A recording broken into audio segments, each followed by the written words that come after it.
À la une donc, de l'actualité, c'est le président égyptien Abdel Fattah al-Sisi qui a reçu aujourd'hui le chancelier fédéral d'Autriche, Karl Nehammer, au palais présidentiel de l'Etihadiyya au Caire.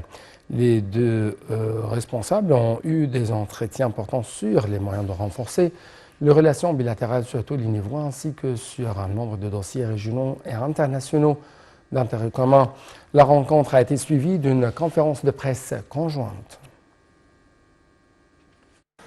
Lors d'une conférence de presse conjointe, le chef de l'État a exprimé la sincère gratitude et la fierté de l'Égypte des bonnes relations amicales avec l'Autriche, qui ont toujours été fondées sur les principes du respect mutuel.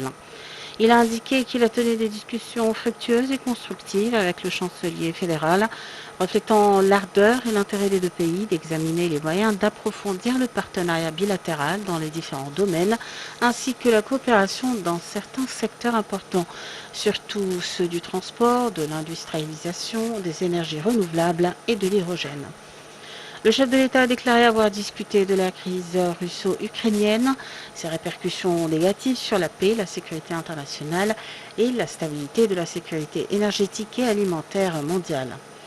Et Sisi a ajouté avoir évoqué l'évolution de la scène libyenne et de la cause palestinienne, ainsi que la question du barrage éthiopien et les derniers développements au Soudan, tout en affirmant la volonté de l'Égypte d'y rétablir la stabilité et de préserver les capacités de son peuple frère.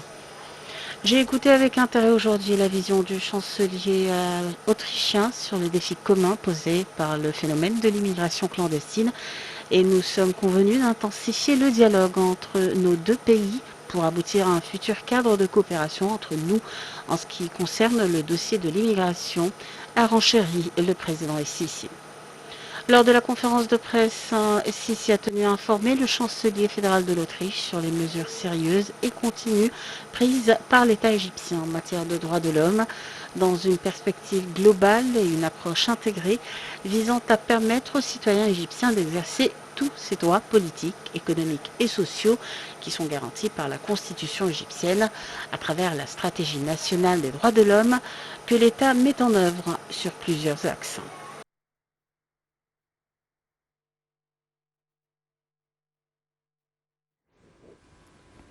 Le Premier ministre Moustapha Madbouli a affirmé que les institutions de l'État s'étaient mobilisées dès les premiers instants de la crise au Soudan, conformément aux directives du président Abdel Fattah al-Sisi de sécuriser le rapatriement des ressortissants égyptiens. Lors d'une réunion de son cabinet à la capitale administrative, Madbouli a évoqué la mise sur pied d'un comité regroupant les ministères et les autorités compétentes pour organiser les opérations d'évacuation. Le Premier ministre a remercié à cet égard les membres des missions diplomatiques et consulaires égyptiennes au Soudan qui font leur travail dans des conditions extrêmement difficiles et compliquées pour sécuriser le rapatriement des Égyptiens présents dans les zones d'affrontement. L'État égyptien suit avec une vive préoccupation les événements qui se passent au Soudan et déploie le maximum d'efforts sur les plans diplomatiques et politiques pour soutenir les efforts internationaux et faire cesser la violence et le conflit prévalant actuellement dans le pays, a-t-il renchéri. Madbouli a adressé ses condoléances au ministère des Affaires étrangères et à la famille de l'attaché administratif adjoint de l'ambassade d'Égypte à Khartoum, Mohamed El Gharaoui, mort en service lundi dernier.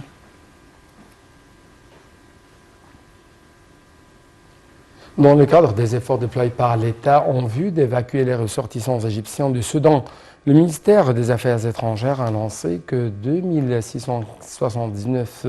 citoyens avaient été évacués en coordination avec les autorités soudanaises. Le ministère a ajouté que l'ambassade et les consulats égyptiens au Khartoum et à Port-Soudan, ainsi que le bureau consulaire de Wadi Halfa, poursuivaient leurs contacts avec les citoyens en vue de leur évacuation.